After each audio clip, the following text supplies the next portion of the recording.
Hola cuarto. Bueno, vamos a retomar un poquito el trabajo que venimos haciendo con la tabla pitagórica.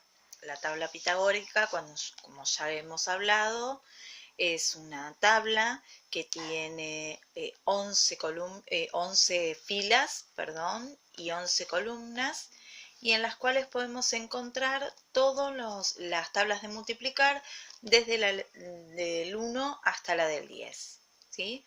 En la tabla pitagórica tenemos como una forma particular de encontrar resultados.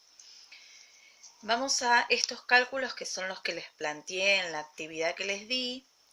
En el primero, por ejemplo, 2 por 3, sabemos que el 2 es el primer factor de esta multiplicación y el 3 el segundo factor. El primer factor lo tenemos que buscar en la primer columna. Entonces acá tenemos el factor 2. El segundo factor lo buscamos en la primera pila, tenemos el factor 3. Y una vez que ubicamos el primer factor y el segundo factor, lo que tenemos que hacer es buscar la intersección entre esas dos, fila y columna. La intersección es acá, entonces el resultado de 2 por 3 es 6.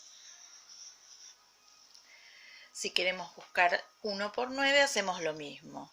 Factor 1, factor 9, buscamos la intersección y tenemos que el resultado es 9. Si queremos buscar 3 por 7, buscamos 3, 7, buscamos la intersección y nos da 21. Lo mismo con el 5, 7, donde se cortan 35. Primer factor 4 lo buscamos acá, segundo factor 8 acá, buscamos donde las dos fila y columna se cortan y me da 32. Y en la de 9, 9 por 9 y me da 81.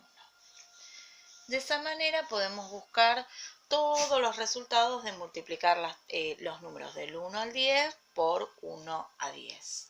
¿Sí? Si nosotros observamos la tabla, yo les hice hacer el siguiente análisis y les dije que busquen números que se repetían. Yo tomé así un ejemplo al azar, el número 10. Busqué en toda la tabla el número 10 y lo encontré acá, acá, acá y acá.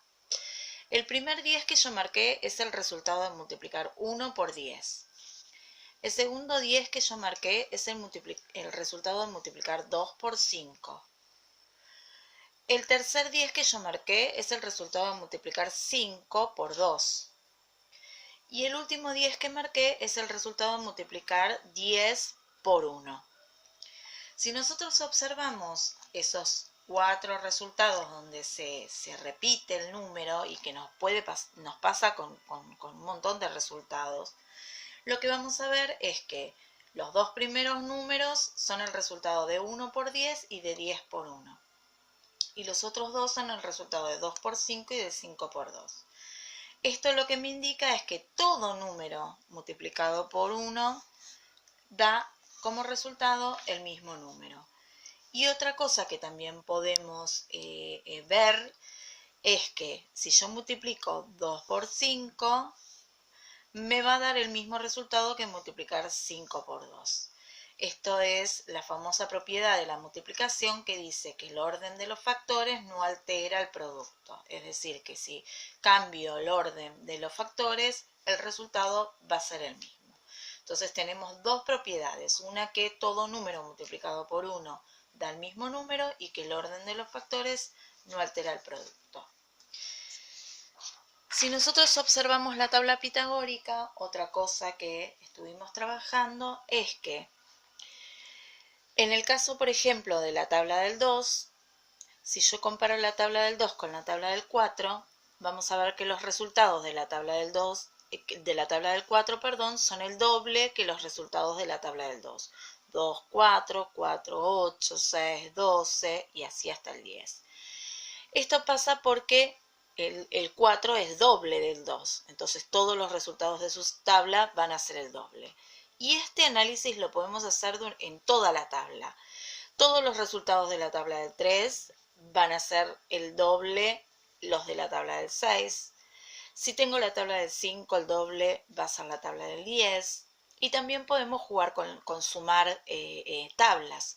Por ejemplo, si yo no sé la tabla del 3, pero sí sé la del 1 y la del 2, puedo sumar los resultados de la del 1 y la del 2 y obtengo la tabla del 3. ¿Sí? 1 más 2, 3, 2 más 4, 6, 3 más 6, 9. Lo mismo para cualquier tabla.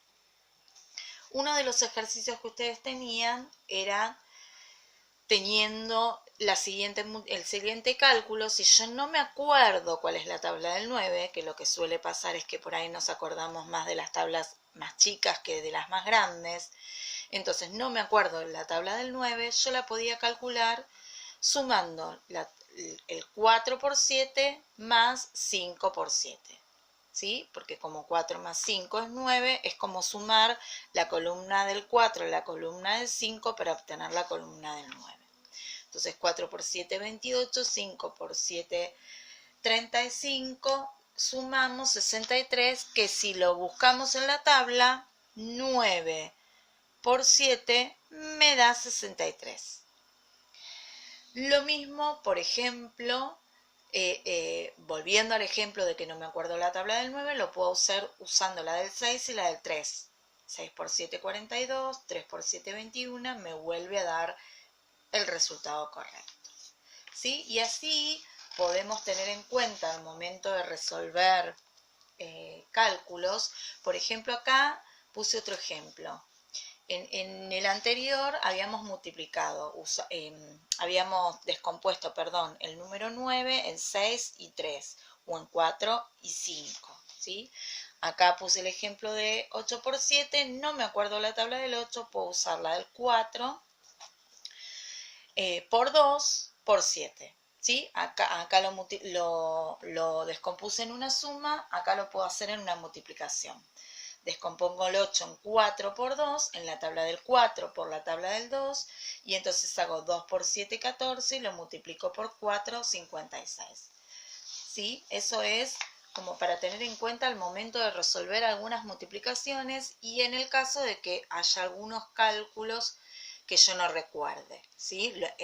En realidad uno debe ir trabajando con la tabla y ir aprendiendo los resultados, pero puedo en el momento de que no me acuerde alguna tabla usar otras para poder resolver esa tabla.